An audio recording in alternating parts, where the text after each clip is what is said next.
Hello అండి అందరికి welcome back to our channel Deepu's world. ఈ వీడియోలో అయితే నా స్టైల్లో చికెన్ ఫ్రై పీస్ బిర్యానీ ఎలా చేసుకోవాలో చూపిస్తాను. చికెన్ ఫ్రై పీస్ బిర్యానీ అనగానే కొంచెం ప్రాసెస్ ఎక్కువ ఉంటదేమో అనిపిస్తుంది. అంత ప్రాసెస్ ఏమి ఉండదు, ఈజీగానే చేసేసుకోవచ్చు. ముందు ఒక గిన్నెలో వాటర్ పోసుకొని వాటర్ హీట్ అయిన తర్వాత అందులో ఒక 1.5 kg వరకు చికెన్ వేసుకున్నాను. ఆ వాటర్ లోనే 7-8 లవంగాలు, 4-5 దాల్చిన చెక్క ముక్కలు, 4-5 బిర్యానీ ఆకులు, ఉప్పు మాత్రం కొంచెం ఎక్కువే వేసుకోవాలి, ఎందుకంటే మళ్ళీ ఇదే వాటర్ లో మనం రైస్ కూడా ఉడికిస్తాము. అలాగే ఒక 2-3 టేబుల్ స్పూన్ల వరకు నెయ్యి అండి, ఇది నెయ్యి, నూనె కాదు. అలాగే కొంచెం పుదీనా కూడా వేసుకొని చికెన్ ఒక 70-80% ఉడికేంత వరకు ఉడికించుకోవాలి ఇదే వాటర్ లో. ఫ్రై పీస్ బిర్యానీ కాబట్టి నేను ఇక్కడ చికెన్ లెగ్ పీసెస్ తీసుకున్నాను. వీడియోలో కూడా చూడడానికి బాగుంటదని నార్మల్ గా చికెన్ పీసెస్ తీసుకొని సేమ్ ప్రాసెస్ లో చేసుకుంటే సేమ్ టేస్ట్ ఉంటుంది. ఎందుకంటే ఇంతకు ముందు నేను 2-3 టైమ్స్ అలా కూడా ట్రై చేసి ఉన్నాను కాబట్టి చెప్తున్నాను. చికెన్ ఉడికే లోపు రైస్ కూడా కడిగి నానబెట్టేసుకున్నాను. రైస్ ఇంకొక హాఫ్ అన్ అవర్ ముందు నానబెట్టుకుంటే బాగుంటది, బట్ నేను అప్పటికప్పుడు అనుకొని చేశాను.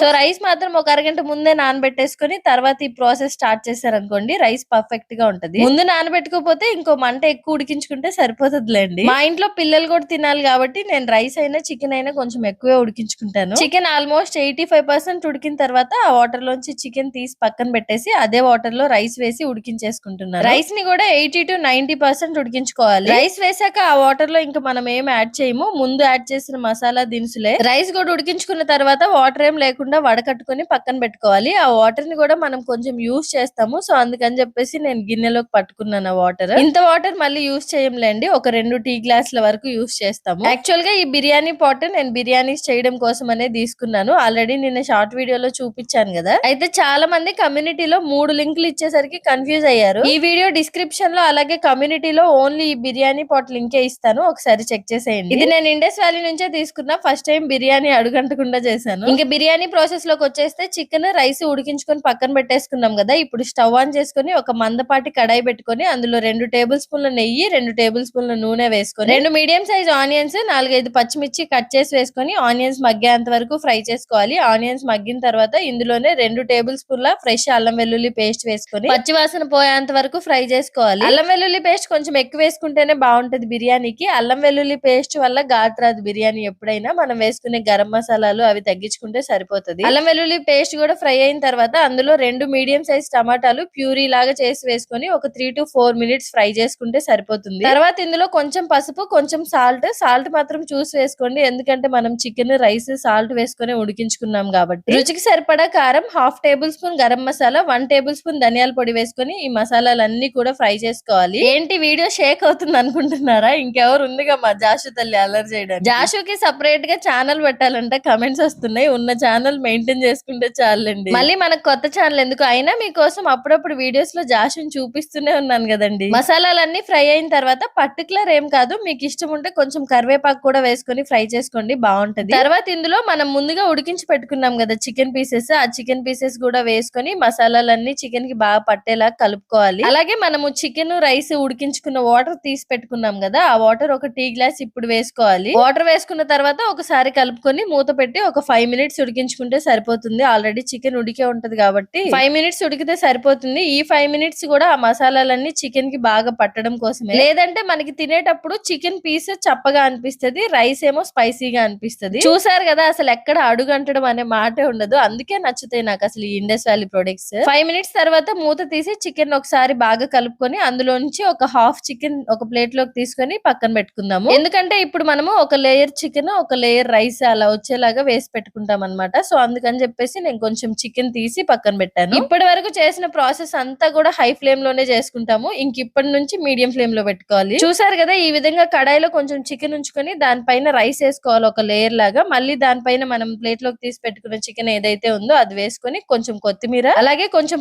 పుదీనా ఫ్లేవర్ కొంచెం ఎక్కువగా అనిపిస్తుంది అనుకుంటే పుదీనా స్కిప్ చేసేయచ్చు. దాంతో పాటు కొంచెం షాజీరా కూడా వేసుకోవాలి. షాజీరా ఇప్పుడు వేసుకుంటేనే బాగుంటది ఆయిల్ లో వేసి ఫ్రై చేసుకోవడం కంటే కూడా. మళ్ళీ పైన ఒక లేయర్ రైస్ వేసుకొని దాని మీద కూడా కొంచెం షాజీరా, కొత్తిమీర, పుదీనా వేసుకొని మూత పెట్టేసుకొని ఉడికించేసుకోవడమే. దమ్మేం కాదండి, నార్మల్ గా మూత పెట్టేసి ఉడికించుకుంటాము. అది కూడా ఒక 7-10 మినిట్స్ మీడియం ఫ్లేమ్ లో పెట్టి ఉడికించుకుంటే సరిపోతుంది. ఒకవేళ మీరు బిర్యానీ మందపాటి కడాయిలో కాకుండా పల్చాటి కడాయిలో చేసుకునే పని అయితే మీరు ఏం చేస్తారంటే ఒక దోశ పాన్ ఉంటది కదా, అది పెట్టేసుకోండి ఫస్ట్ స్టవ్ మీద. దాని మీద మీరు దేంట్లో అయితే బిర్యానీ చేస్తున్నారో ఆ బిర్యానీ గిన్నె పెట్టేసుకున్నారంటే మాక్సిమం అడుగు అంటకుండా ఉంటది. ఇది ఎలా మర్చిపోయాను నేను, కొత్తిమీర పుదీనా వేసిన తర్వాత మూత పెట్టి ఉడికించేసుకోమన్నాను కదా, కాదు కాదు, కొత్తిమీర పుదీనా వేసిన తర్వాత 1 టేబుల్ స్పూన్ నెయ్యి వేసుకొని రైస్ చికెన్ ఉడికించిన వాటర్ ఉన్నాయి కదా, ఆ వాటర్ కూడా అంచులమ్మట ఒక చిన్న టీ గ్లాస్ వరకు వేసుకొని ఆ తర్వాత మూత పెట్టుకొని ఉడికించుకోవాలి. మంట మాత్రం కంపల్సరీ మీడియం ఫ్లేమ్ లోనే పెట్టుకోవాలి, హై ఫ్లేమ్ లో పెట్టుకోకూడదు. కరెక్ట్ గా ఒక 8 to 10 మినిట్స్ తర్వాత మూత తీసి చూస్తే మన చికెన్ ఫ్రై పీస్ బిర్యానీ అయితే రెడీ అయిపోయి ఉంటది. ఇందులో పైన కొంచెం ఫుడ్ కలర్ కూడా వేసుకొని పెట్టుకుంటే కలర్ఫుల్ గా కనిపిస్తది. నేను ఇంట్లోకే కదా అని చెప్పేసి ఫుడ్ కలర్ అయితే ఏం యాడ్ చేయలేదు. నిజంగా చెప్తున్నాను, బిర్యానీ అయితే పర్ఫెక్ట్ గా వచ్చింది. మసాలాలు, ఉప్పు, కారం అన్ని పర్ఫెక్ట్ గా సరిపోయాయి. ముక్క కూడా బాగా మెత్తగా ఉడికింది అండ్ రైస్ కూడా చాలా ఫ్లేవర్ఫుల్ గా ఉంది. చూస్తేనే టెంప్టింగ్ గా ఉంది కదా, మరి ఇంత కష్టపడి వండినప్పుడు టేస్ట్ చేయకపోతే ఎలా? సో ఫస్ట్ నేనే ప్లేట్ లో వేసుకొని తినేస్తున్నాను. టేస్ట్ చాలా బాగుంది. నచ్చితే మీరు కూడా ఒకసారి ట్రై చేయండి. వండిన రోజు మీకు ఎలా కుదిరింది అనేది ఈ వీడియో కిందకి వచ్చి కమెంట్ చేయండి. అలాగే ఎండింగ్ వరకు చూసారంటే ఈ వీడియో మీకు ఎంతో కొంత నచ్చిందనే అనుకుంటున్నా. వీడియో నచ్చితే మాత్రం ప్లీజ్ లైక్ చేసి షేర్ చేయండి. అలాగే ఛానల్ ని సబ్స్క్రైబ్ చేసుకోండి.